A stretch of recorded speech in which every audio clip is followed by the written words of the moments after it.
निवडणुकी संदर्भात या ठिकाणी उपस्थित असलेले आमचे विधिमंडळाचे सहकारी आदरणीय मंजुळाताई गावी,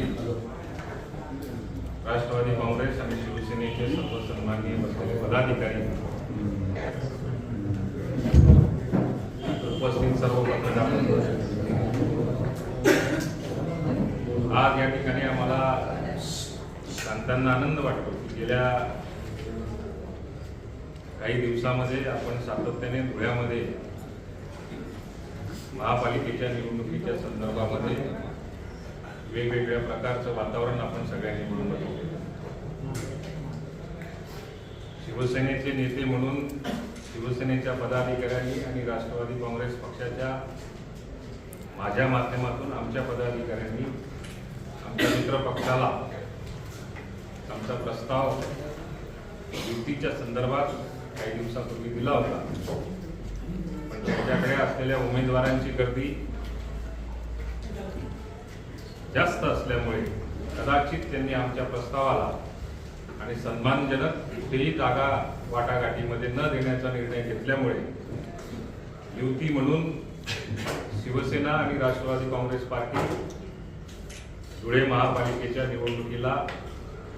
2026-25-26 या निवडणुकीकरता समोर जाणार आहे। प्रत्येक प्रभागाचा अभ्यास करून, प्रत्येक प्रभागाची रचना बघून, त्या ठिकाणचं असलेलं सामाजिक समीकरण डोळ्यासमोर ठेवून या सगळ्या समीकरणांचा विचार करून तुल्यबळ उमेदवार ज्या ज्या ठिकाणी युतीच्या प्रमुख पदाधिकाऱ्यांनी एकत्र मिळून निर्णय घेण्याचा प्रयत्न केला। याही परिस्थितीमध्ये काही ठिकाणी एबी फॉर्मचं वितरण झाल्यामुळे काही प्रभागामध्ये आमचा सामंजस्याने पुढच्या कालावधीमध्ये तोही एक प्रयत्न असणार आहे की सामंजस्याने याच्यामध्ये काही मार्ग निघू शकतो का। काही पदाधिकारी आज उद्या 2 दिवसामध्ये 3 दिवसात पुढच्या एका 2 दिवसामध्ये याच्यातूनही मार्ग काढण्याचा आम्ही प्रयत्न करू। परंतु गेल्या 9 वर्षानंतर ही निवडणूक महाराष्ट्रामध्ये स्थानिक स्वराज्य संस्थेच्या निवडणुका बघायला मिळाल्यामुळे गेल्या 9-10 वर्षापासून सातत्याने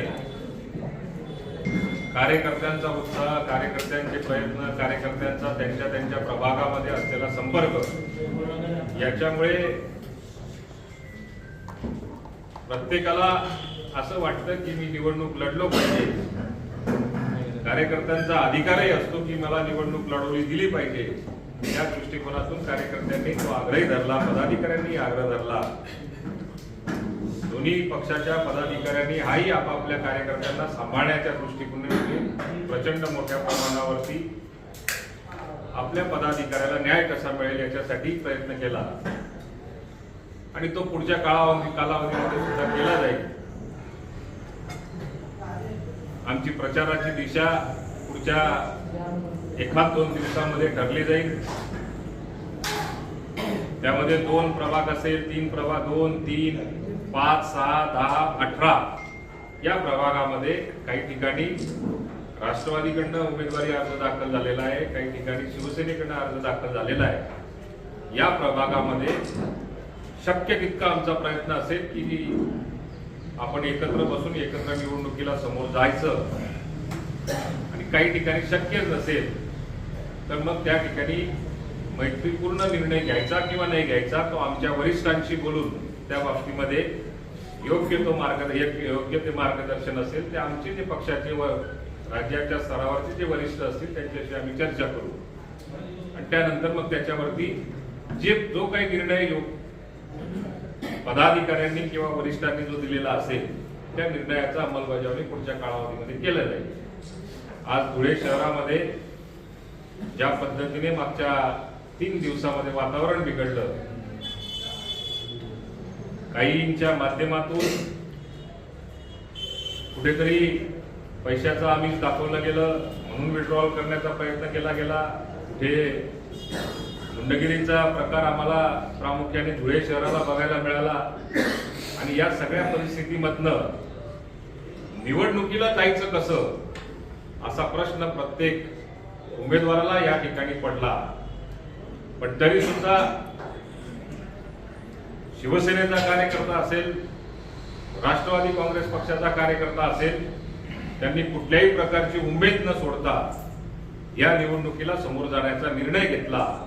आणि पुढच्या कालावधीमध्ये या निर्णयाची अंमलबजावणी करून विजयाची श्रीमाळा ही आमच्या युतीमध्ये एकजुटतेने आम्ही त्या ठिकाणी मिळवण्याचा पुढच्या कालावधीमध्ये आम्ही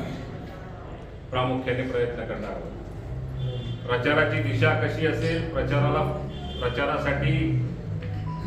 वरिष्ठांच्या माध्यमातून कोणाकोणाला आमंत्रण दिलं जाईल, खास करून शिंदे साहेब असतील, अजितदादा असतील, तटकरे साहेब असतील किंवा शिवसेनेकडनं कोणते कोणते पदाधिकारी या ठिकाणी प्रचाराला रॅलीसाठी या ठिकाणी उपलब्ध होतील, याच्या बाबतीमध्ये आपल्याला योग्य वेळी तो योग्य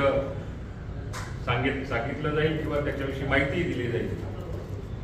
परंतु ज्या पद्धतीने महाराष्ट्रामध्ये असेल, महाराष्ट्राबरोबर धुळ्यामध्ये आम्हाला जे बघायला मिळालं की मतदारांनाच वंचित ठेवायचं आणि बिनविरोध जागा काढण्याचा प्रयत्न करायचा, हे काही लोकशाहीला चांगलं दिसणारं चित्र नाहीये। आमचा प्रयत्न असाच असतो की आपण निवडणुकीला समोर जायचं,